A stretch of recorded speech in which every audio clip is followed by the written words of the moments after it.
السلام علیکم ورحمۃ اللہ وبرکاتہ۔ امید ہے کہ آپ تمام لوگ خیریت سے ہوں گے، اور آج اس ویڈیو میں ہم جس ٹاپک پر بات کرنے والے ہیں وہ آپ تھمبنیل دیکھ کر سمجھ چکے ہوں گے۔ سب سے پہلے آپ یہ ویڈیو ملاحظ فرمائیں، اس کے بعد ہم اپنے السلام علیکم غامدی صاحب۔ وعلیکم السلام۔ یہ بیان کیا جاتا ہے کہ سیدنا حسن اور حسین جنت میں جوانوں کے سردار ہوں گے اور سیدہ فاطمہ عورتوں کی سردار ہوں گی، یعنی جنت کے اعلیٰ مراتب کے لیے جو ایک کرائٹیرین مقرر کیا گیا ہے اس کی کوئی حیثیت نہیں ہے، بلکہ ایک خاص نسبت کی بنیاد پر بھی آپ کو یہ مراتب حاصل ہو سکتے ہیں۔ دوسری طرف انبیاء میں سے اور انبیاء کی ازواج میں سے کسی کو جنت کی سرداری نہیں دی گئی۔ بظاہر یوں لگتا ہے کہ جیسے ایک کمرے میں بیٹھ کے سارے عہدے ایک خاص ذہنی پس منظر کے تحت ایک ہی خاندان میں تقسیم کر دیے گئے ہیں، اور یہ تسلیم کر لیا گیا ہے کہ قیامت تک کے لیے اب اللہ سے تقرب اور تقوی میں ان سے بڑھ کر کوئی انسان نہیں ہو سکتا۔ کیا یہ حدیث علم و عقل اور دین کے مسلمات کی روشنی میں محل نظر نہیں ہے؟ شکریہ۔ یہ آپ اگر اپنے لب و لہجے میں تھوڑی تبدیلی کر لیں تو آپ کا تبصرہ بڑی حد تک درست ہے، الواقع محل نظر بھی ہیں، اور اس طرح کی روایتیں کوئی بہت کبھی بھی نہیں ہوتی۔ اللہ تعالیٰ نے جنت کے معاملے میں یا قیامت میں جو فیصلے ہوں گے ان سے متعلق تمام معیارات اپنی کتاب میں بیان کر دیے ہیں۔ دین کی کتاب زمین پر اب صرف قرآن مجید ہے، چنانچہ جب بھی اپنا دین سمجھنا ہو تو قرآن ہی کی طرف رجوع کیجیے۔ وہ پورے دین کو بتمام و کمال بیان کرتی ہے، اور اس میں یہ بتا دیا گیا ہے کہ جنت میں کون لوگ ہیں جو سبقت اختیار کریں گے، کون لوگ ہیں جن کے لیے غیر معمولی مدارج ہیں، اسی طرح سے وہ مناسب کیا ہیں جو ایک بندہ مومن اس دنیا میں حاصل کر سکتا ہے، اور وہ قیامت میں بھی اس کے لیے درجات کی تعیین کا باعث بنیں گے، وہ بھی بیان کر دیے گئے ہیں۔ اور وہ چار ہی ہیں، یعنی اللہ کے پیغمبر ہیں، اس کے بعد وہ لوگ ہیں کہ جو ان کے زمانے میں ان کی تصدیق کرتے ہیں، ان کے لیے صدیقین کی تعبیر اختیار کی گئی ہے۔ اس کے بعد وہ لوگ جو مسلمانوں کے اندر سے دین کی شہادت کے لیے اٹھیں گے، یہاں تک کہ اپنی جان بھی دینی پڑی تو دے دیں گے، شہدائی کی تعبیر اس کے لیے اختیار کی گئی ہے، اور پھر صالحین۔ تو قرآن مجید سے یہ چیزیں جان لینی چاہیے۔ اس کے بعد جو روایتیں لوگوں میں شہرت پا لیتی ہیں، جن کو بعض فرقے بعض گروہ اپنی خاص علامت بنا لیتے ہیں، ان سے صرف نظر کر لینا چاہیے۔ فیدمن گامدی سے ایک آدمی نے سوال کیا ایک مشہور و معروف حدیث کے بارے میں، جو کہ حدیث کی تمام بکس میں کوٹ ہوئی ہے، تو اس کا جواب بھی آپ نے سن لیا۔ اب میں اس کو رپلائی دینے کے لیے یہ ویڈیو بنا رہا ہوں، اور گامدی صاحب کے جو فالوور ہیں ان کو سب سے پہلے یہ خیال ذہن میں آئے گا کہ یہ جو کلپ ہے وہ کاٹا ہوا ہے۔ تو سب سے پہلے یہ بات میں کلیئر کرتا چلوں کہ آپ گوگل پہ جا کے گامدی صاحب کی ویب سائٹ جو ہے آسک گامدی، اس پر چیک کریں گے تو آپ کو 30 سیکنڈز یعنی آدھا منٹ اس سے زیادہ بات کرنا الاؤڈ نہیں ہے، نہیں تو مجھے اس بات کا جواب یوٹیوب پر ریکارڈ کرنے کی کوئی ضرورت نہیں تھی، ہم وہاں پر بھی جا کر جواب دے سکتے تھے۔ کچھ پوائنٹس ہیں اس کو ہم ڈسکس کریں گے، اور انشاءاللہ کہ کنکلوژن کرنے کی ہمیں ضرورت نہیں پڑے گی، آپ خود سمجھ جائیں گے۔ گامدی صاحب نے قرآن حکیم سورہ النساء کی ورس نمبر 69 کا سہارا لیتے ہوئے کہا کہ جنت میں جو لوگ سبقت اختیار کریں گے ان میں صرف 4 لوگ بیان کیے ہیں قرآن حکیم نے، وہ پیغمبر ہیں، شہداء اور صدیقین ہیں، یعنی وہ لوگ جنہوں نے رسول اللہ کے دور میں یا پیغمبروں کے دور میں تصدیق کی، ان کے ہاتھ پہ بیعت کی اور تصدیق کی کہ یہ اللہ کے پیغمبر ہیں۔ اور دوسرے نمبر پر شہداء ہیں جنہوں نے رسول اللہ کے ساتھ مل کر یا ان کے دور میں اسلام کے لیے جنگیں لڑی اور شہید ہو گئے شہداء۔ اور چوتھے نمبر پر صالحین ہیں۔ ٹھیک، اب اس آیت کا ترجمہ پورا جو ہے وہ یہ ہے، آپ سنیے گا کہ اور جو اللہ اور اس کی رسول کی اطاعت کرے تو وہ ان لوگوں کے ساتھ ہوگا جن پر اللہ نے اپنا فضل کیا ہے۔ اب اللہ بتا رہا ہے کہ میں نے کن پر اپنا فضل کیا ہے۔ بہت سے لوگ اس فضل سے معنی انعام نکالتے ہیں، اور کسی بھی مترجم کے قرآن حکیم جو ہے وہ آپ اٹھا کے دیکھ لیں، ترجمے میں آپ کو صرف الفاظ کا جو ہے وہ تبادلہ ملے گا، باقی جو مفہوم ہے وہ سیم ہے۔ وہ ان لوگوں کے ساتھ ہوگا جن پر اللہ نے اپنا فضل کیا ہے، یعنی انبیاء، صدیقین، شہداء، صالحین، اور یہ کتنے اچھے ساتھی ہیں۔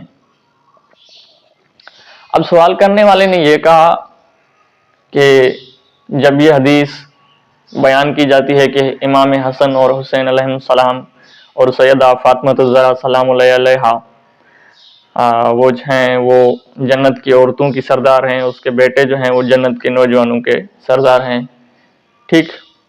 تو سوال کرنے والے نے یہ کہا غامدی صاحب سے کہ ایسا لگتا ہے کہ ایک ہی کمرے میں بیٹھ کے ایک خاص ذہنیت کے جو ہے وہ اثر رسوخ پر، یعنی اس کے کیا کہتے ہیں، اس کی نظر میں سارے جو عہدے ہیں جنت کے وہ اپنے خاندان کے حوالے کر دیے گئے اور کوئی بھی مسلمان جو ہے وہ عمل کر کے اس کو نہیں پہنچ سکتا۔ تو غامدی صاحب نے جواب دیا کہ ایسا نہیں ہے، قرآن نے یہ 4 عہدے بیان کیے ہیں اور کوئی بھی مسلمان یہ کر کے جو ہے وہ پہنچ سکتا ہے۔ یہ غامدی صاحب کا جواب ہے۔ اب ہم اینالائز کریں گے کہ آیت کریمہ کی روشنی میں پہلی بات تو یہ ہے کہ آیت کا جو ترجمہ میں نے بتایا اس نے یہ نہیں ہے کہ یہ لوگ جو ہیں وہ جنت میں سبقت اختیار کریں گے۔ یہاں پر یہ ہے کہ جو اہل اللہ اور رسول کی اطاعت کرے گا وہ ان کے ساتھ ہوگا، ان پر اللہ کا فضل کیا ہوا ہے، ان کے ساتھ ہو سکتا ہے، ان جیسا نہیں ہو سکتا۔ آیت سے یہ واضح ہے۔ آپ ترجمہ خود پڑھ کے دیکھ لیجئے گا، میں جے پی جی لگا دوں گا، کسی کا بھی ترجمہ آپ پڑھ کے دیکھ لیں، ٹھیک۔ اب آتے ہیں کہ کوئی بھی مومن کیا عمل کر کے ان درجات کو پہنچ سکتا ہے۔ پہلا جو درجہ بیان کیا گیا ہے وہ انبیاء ہیں، تو رسول اللہ خاتم النبیین اللہم صلی علی محمد و آل محمد، کیا اس کے بعد کوئی بھی نبی نہیں آئے گا؟ وہ خاتم النبیین ہے، تو پہلا درجہ تو ختم ہو گیا، کوئی نہیں پوچھ سکتا۔ اگر کوئی دعویٰ کرتا ہے تو وہ پھر جو ہے وہ اس دائرے میں نہیں رہتا، یا زیادہ آپ سمجھ سکتے ہیں، ٹھیک۔ دوسرا ہے صدیقین۔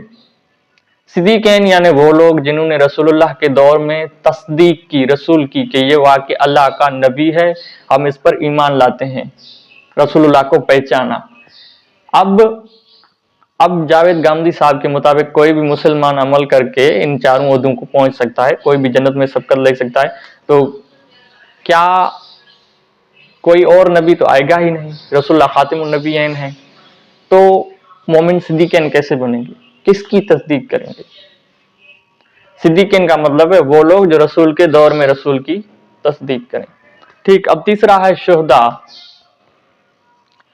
شہداء بے شک لوگ اللہ کے لیے جہاد کر سکتے ہیں اللہ کی راہ میں اور شہید بھی ہو سکتے ہیں، لیکن میں آپ کربلا کا واقعہ دیکھ لیں، اہل بیت پہ جو ظلم ہوا ہے اور ان کی جو شہادتیں ہوئی ہیں اس درجے کو کوئی نہیں پہنچ سکتا۔